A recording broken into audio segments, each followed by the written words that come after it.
Welcome back to another day of reading, distance learning style with me, Miss Crawford. It is Tuesday, April 14th, 2020. It's been a long time, guys, since I've seen you, and I miss you so much. Okay, let's get into today's book. Today I have for you Lily's Big Day by Kevin Henkes. Now, I'm extra excited about this one, guys. It's about Lily, who's the main character. She's this little mouse right here, but she's one of my favorite characters. I used to read one of Kevin Henkes' books, Lily's Purple Plastic Purse, all the time when I was growing up. It's such a good one. It's about Lily getting this plastic purple purse and how excited she is to show it off and all the things she puts in it. And I don't have that one to share with you, unfortunately, but I do have this one, and this one's just as good. Now, I really need your help, guys, thinking about what's happening in this book as we're reading it. We've been talking about how good readers really think about what they're reading when they're reading it. And one of the reasons why is so that they can tell somebody about the book when they're done. They can share the book with a friend without having to read it to them. They can just retell the story. So you're going to practice that with me today at the end of our story. So make sure your thinking caps are on and you're really thinking about the story as we're reading it. Remember, we break the story into the beginning, the middle, and the end when we retell a story. So be thinking about that as we're reading. What's happening in the beginning? What's happening in the middle? And what's happening in the end? All right, my friends. Lily's Big Day.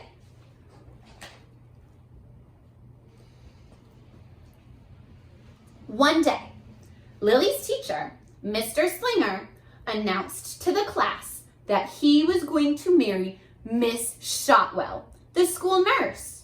Lily's heart leaped. She had always wanted to be a flower girl.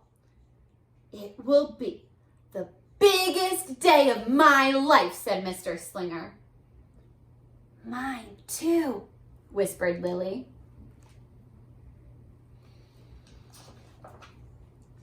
At home in her room, Lily practiced being a flower girl. First, she changed into something more appropriate. Then she held her head high and smiled brightly and raised her eyebrows and turned her head from side to side and carried her hands proudly in front of her and hummed, "Here comes the bride."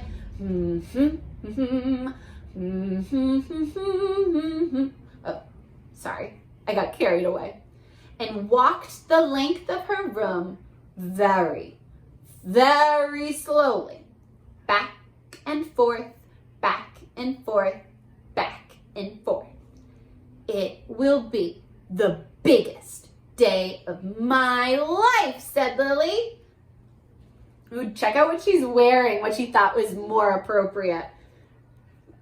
I see her wearing red cowboy boots and a purple or a blue tutu and a pink boa. Do you see that boa? Oh, so stylish, Lily.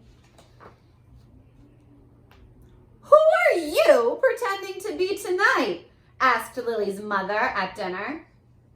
I'm not pretending, said Lily. I'm a flower girl. Who's getting married? Asked her father. Mr. Slinger, said Lily. Really? Said her mother. Really? Said her father. Really? Said Lily.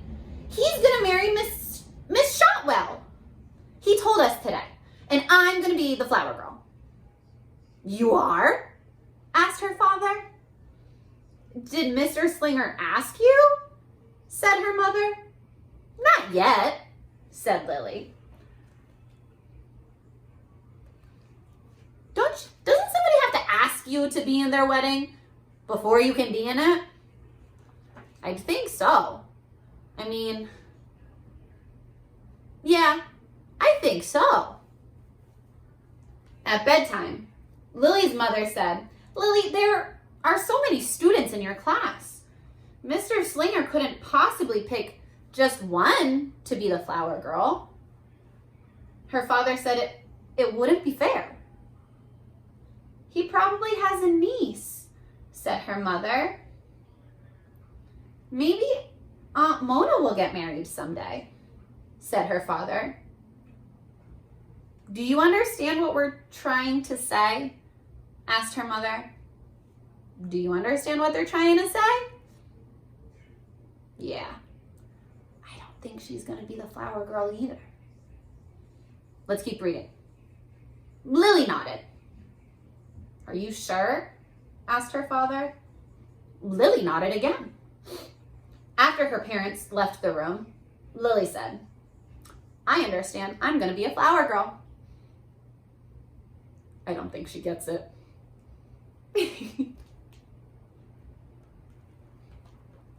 The next day at school, during sharing time, Lily said, I've always wanted to be a flower girl, even more than a surgeon or a diva or a hairdresser. The following afternoon, when Mr. Slinger had recess duty, Lily picked a handful of weeds at the edge of the playground. She carried the weeds proudly in front of her and walked very, very slowly past Mr. Slinger until the bell rang. Back and forth, back and forth, back and forth. What do you think she's trying to do? I think she's trying to show off too. She's trying to be a flower girl in front of him. Why do you think she's doing that? Ooh, interesting thought. And the morning after that, Lily went to the light bulb lab in the back of the classroom. She drew a self-portrait. Check it out. It says, me, Lily, the world's best and most famous flower girl. And it has a couple arrows pointing to her. They say smart, beautiful, better than the bride, and number 1. And she's saying, this is the best drawing I've ever done in my entire complete life.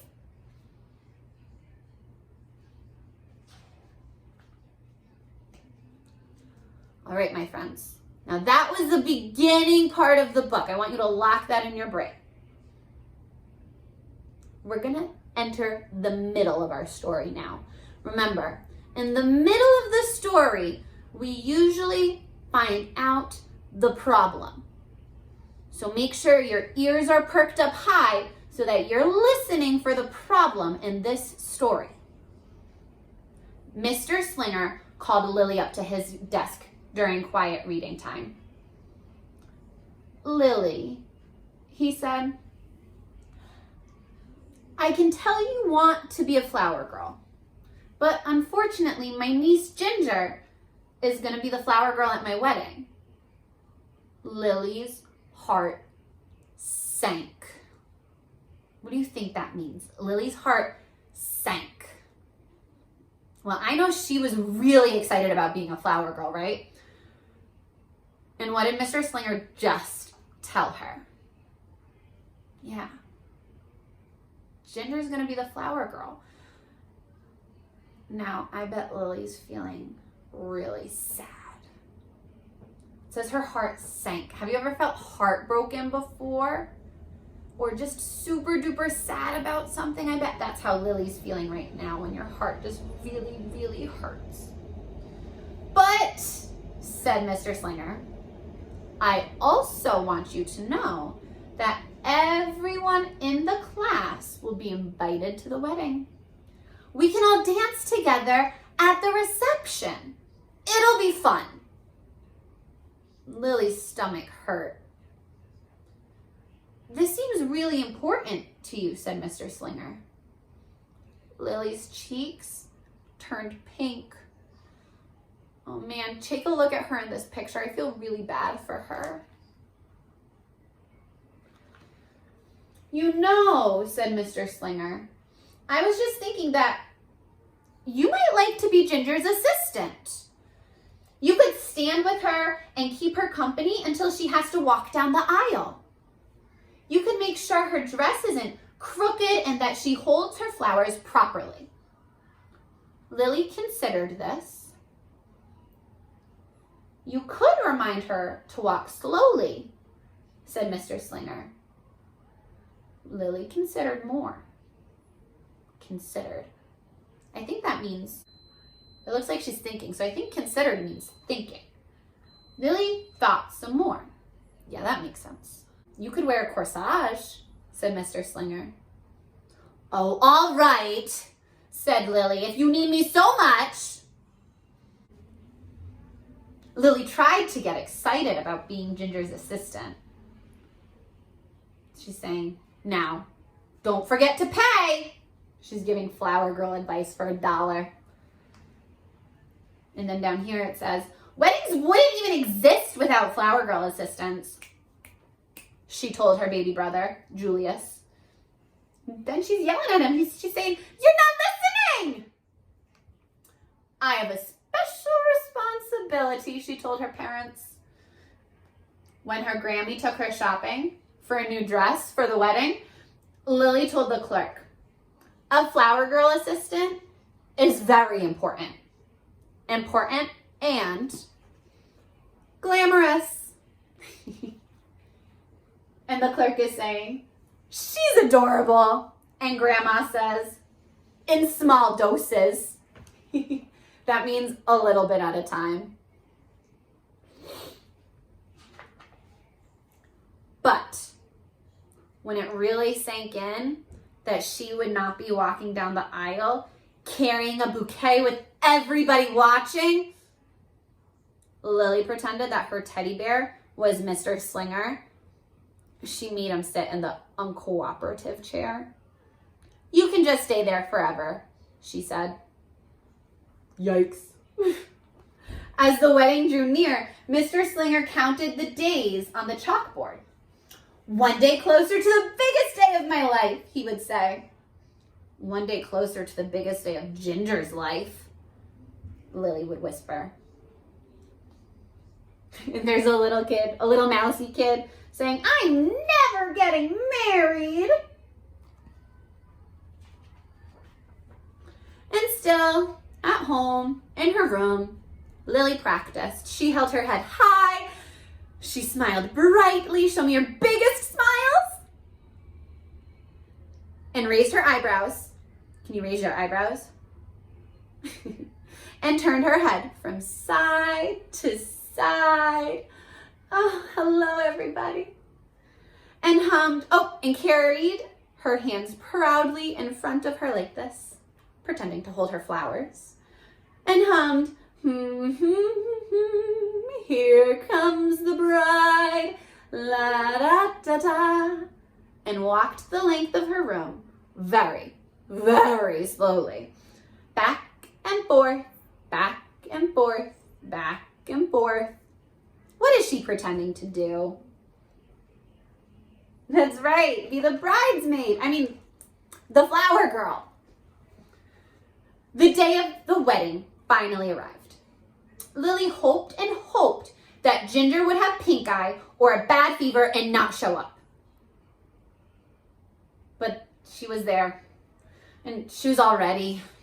Her dress was straight, and she held her flowers properly.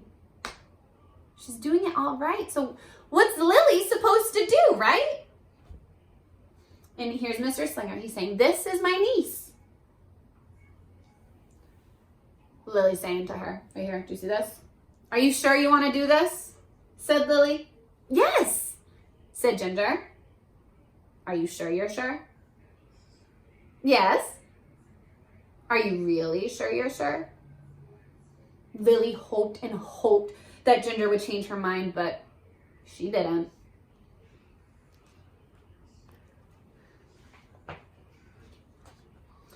It was time for the ceremony to begin.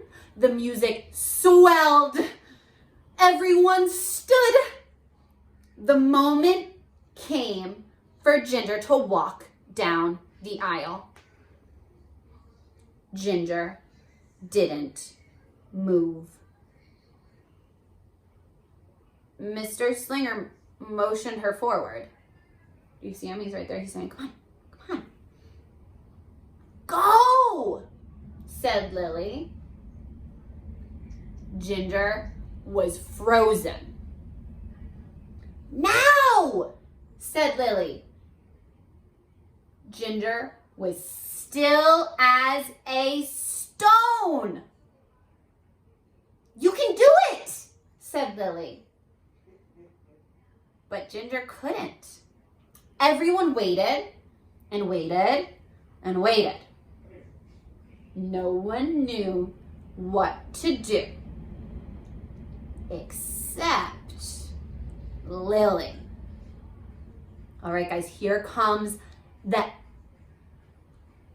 end part of our book. That's the part where we hear about the solution to the problem. So did you figure out the problem in the middle? Here comes the solution.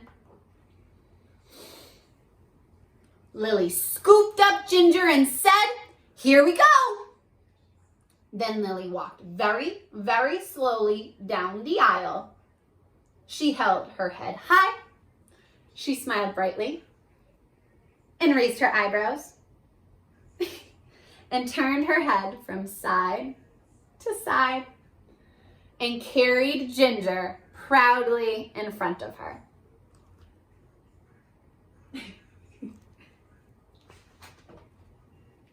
When she reached Mr. Slinger, everyone clapped. I knew this would be the biggest day of my life, said Lily. Oh my gosh, check out Ginger in this picture. Lily was so excited she barely noticed the rest of the ceremony.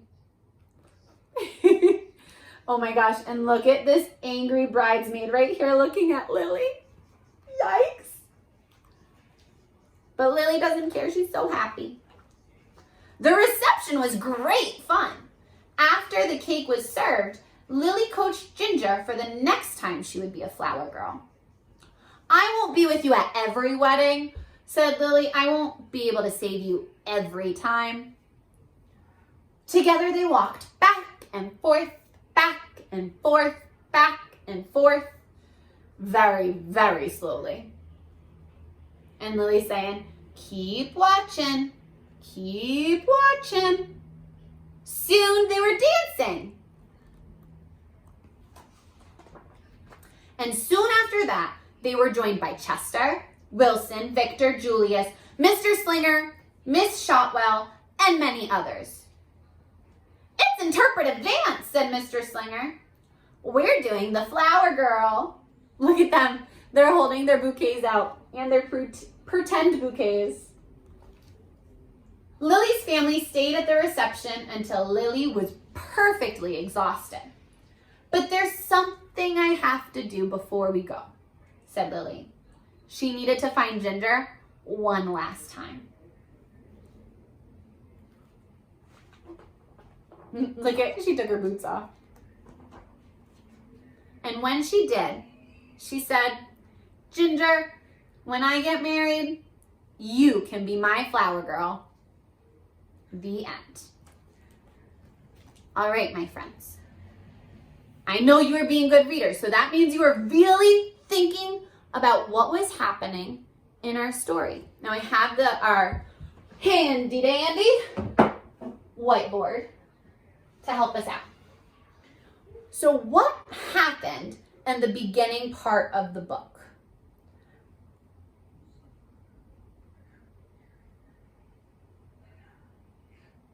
That's right. Lily found out Mr. Slinger is getting married, and she thinks that she's going to be the flower girl. Okay. Now, what happened in the middle? The middle is when we find out our problem. So think about the problem.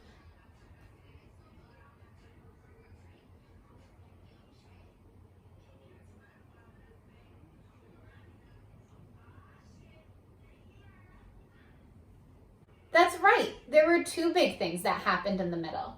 We found out Mr. Slinger told Lily that Ginger was the flower girl, but Lily could be the assistant, right? Did she like that much? No. But we also found out our big problem. At the wedding, Ginger froze and wouldn't walk.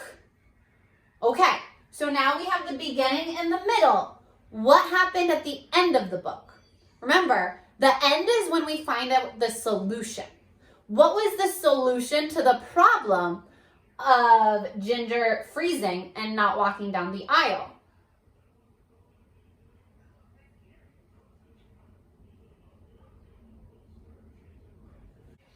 That's right. There were a couple different things that happened at the end, but the solution to the problem was that Lily carried Ginger down the aisle. And then what happened?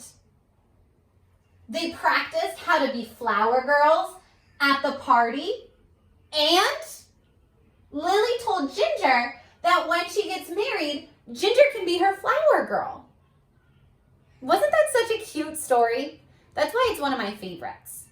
Now let's take a look at this retell all together.